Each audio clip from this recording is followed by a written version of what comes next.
Alrighty guys, we've finally done it.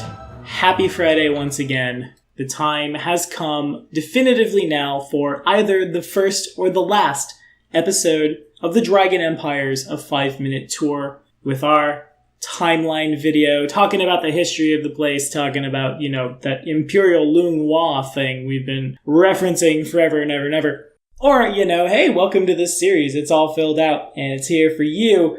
As always, thank you guys so much for all your support. It's another check off the list, I'll say, in the grand scheme of there's a lot of lore videos for Pathfinder that have not been made that I've taken it upon myself to do. I will definitively announce now that after we do a quick episode of the Lost Lands of Golarion, by popular request from several sources to cover Sarusan, our next lore series on Friday will be Factions of Golarion, Hell Knights, Eagle Knights, Cult of the Dawnflowers, oh my.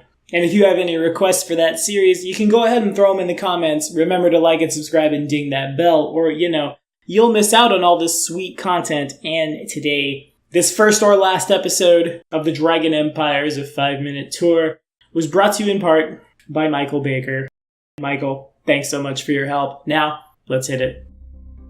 So, if you watched our Inner Sea region big timeline video, if you didn't, follow this card right up here. We'll get you caught up on it. You know that the Inner Sea's grand arcing timelines function as a turning of age sort of thing. When major events happen across Golarion, it's the same here. Of course, since this is a different part of the world, Tian Sha uses its own calendar to convert, and we won't necessarily one-to-one convert because I think all the major dates will be, clearly spelled out.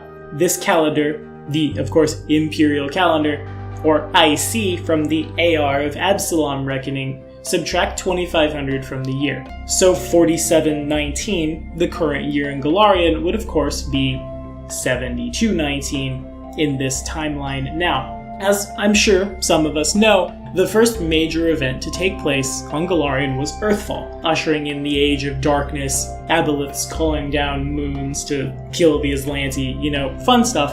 In Tian Sha, this is known as the Age of Ashes.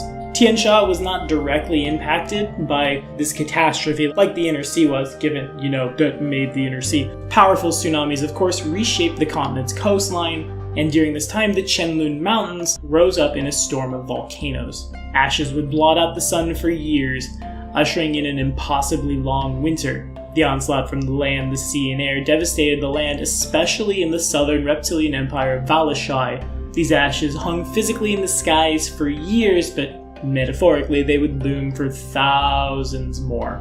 A few hundred years after this, the elves, fleeing the devastation of Earthfall, completed their several hundred-year journey through the Darklands following the roots up from Sekimina. They emerged in central Tiansha and founded Jinin. A few hundred years after this, humanity finally begins to rebuild throughout Golarion, and in Tiansha it's the same idea.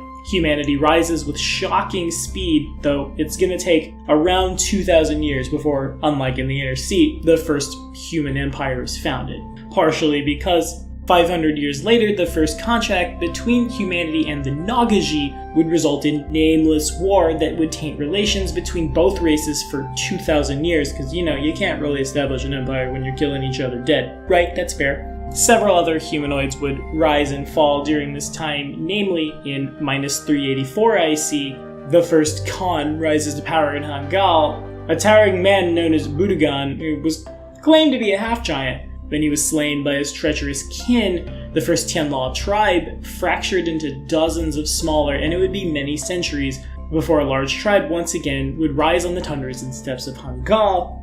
Fast forward about 300 years, the Empire of Yixing is established at 1 IC, bringing in the Age of Ascendancy, ushering in a new age of prosperity and exploration across Tian Sha. And here's a fun little factoid for you. Tian Sha is actually a Chinese term that means all under heaven. Later on, this would be associated with political sovereignty, the idea of the divine emperor who would rule all under heaven, the divine emperor who would rule Tian Sha.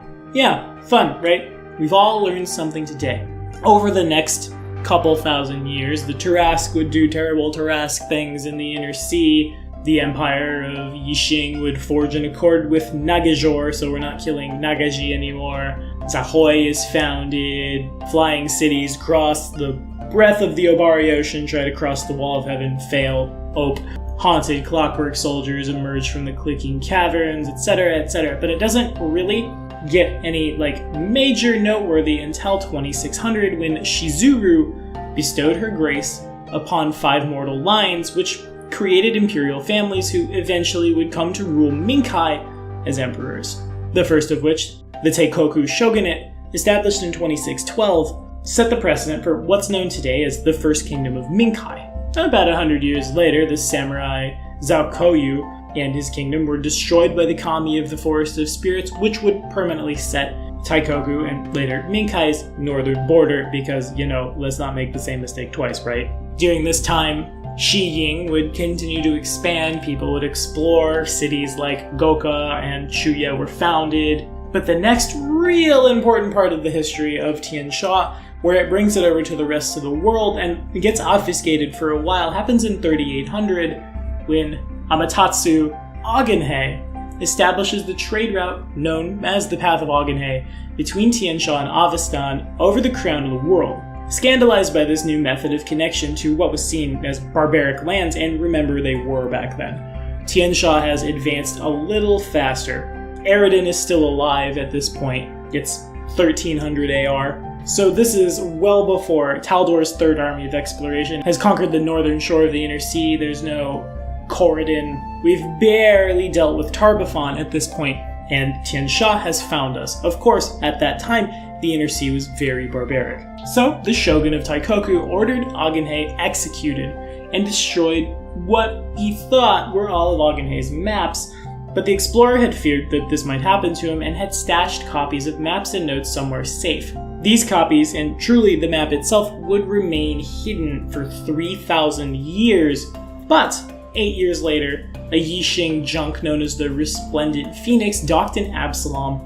This represented the first significant contact between Tiansha and the Inner Sea, because remember, Absalom existed, the Aslanti existed, we just hadn't got that far north yet. In 5576, Yixing collapses. This is around the time that Bachuan would seize control of Benchu Bay, expanding into everywhere Yixing had to abandon. The Tianhuans of the southern lands would establish Huangat. The Empire of Shu is founded. Tangma is founded by 5 sorceress sisters. Setsunakuga led the armies of Minkai against the forces of the Taikoku shogunate, and at the Battle of 8 Bridges, the shogun's forces were routed and Minkai's armies razed the old capital, establishing the Empire of Minkai at its capital of Kasai in 6119. Not long after this, explorers from Minkai made contact with Jinin. Remember, the elves have been here forever, but no one's really talked to them other than hearing stories and stuff. So impressed were the elves with the Minkanians, Jinin became a shogunate. Shu collapses not long after this, and in 6642, uniting 10 of the 16 kingdoms of this fallen kingdom, Lunghua is finally established. This is not necessarily the best thing in Tiansha's history, as this marks a marked time of military expansion for the region. Rat uprisings from the Darklands plague the center of the empire. Rat folks seize dozens of cities, and in this time, Lunghua collapses no less than 20 Darklands entrances to keep them down. The province of Quanlai is founded for the Tengu, almost as like a reservation for them, increasingly being treated as little more than a prison colony. Bachuan gets absorbed, Huangat surrenders when it becomes apparent that if they don't, they're dead. More importantly, during this time, in 6800 IC, the lost maps of Ogenhei's route over the crown of the world are rediscovered by another of Minkai's explorers. The trade route soon becomes quite well used. So that's around 4300 AR. At this point, Cheliax is establishing colonies and unsuccessfully attacking Absalom. The Khadiran army has attacked Taldor. Aspects the Eventong has broken free from Taldor. Tarbafon has come to life as the Whispering Tyrant Katapesh is a nation. Baba Yaga's hanging out. At this point, we're well into full swing. Not quite Age of Lost Omens, but very close. So one certainly would expect folks to have a little better opinion of their formerly barbaric neighbors, because it's been a long time since contact had been established. It's more and more imperial conquest at this time.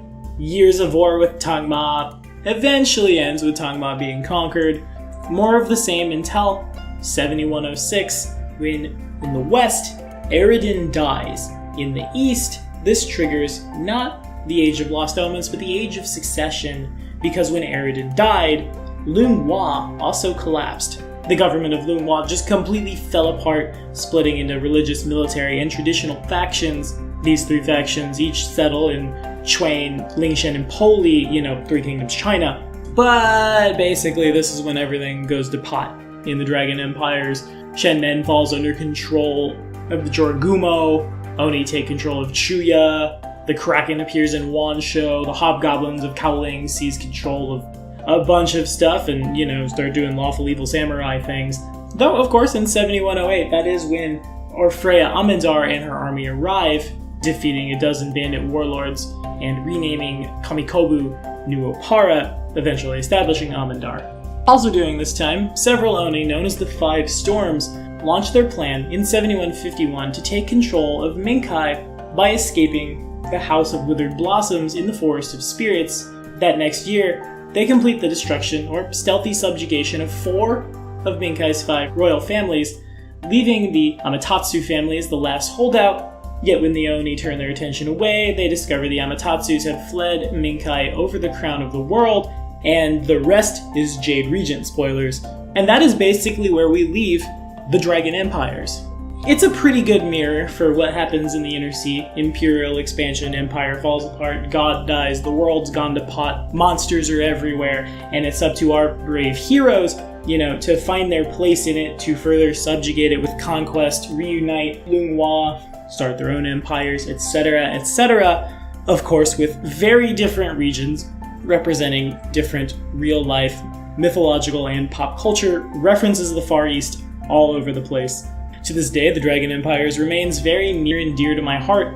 A Tale of Three Dragons is moving to the end of a plot arc, and we're going to move to something else. I will sincerely miss the setting, and thank you guys all so much for watching these videos. Or, again, if you're new, get ready for more sweet Pathfinder lore, as, again, this video is probably a little crazy long. I'll once again say it, Kane, you're amazing. Thank you for editing all this crazy stuff for me. We'll be back next week for one quick episode of The Lost Lands of Golarion where we talk about Sarusan, and then again, like I said, it's off to the factions of Golarion, and that of course will drop next Friday.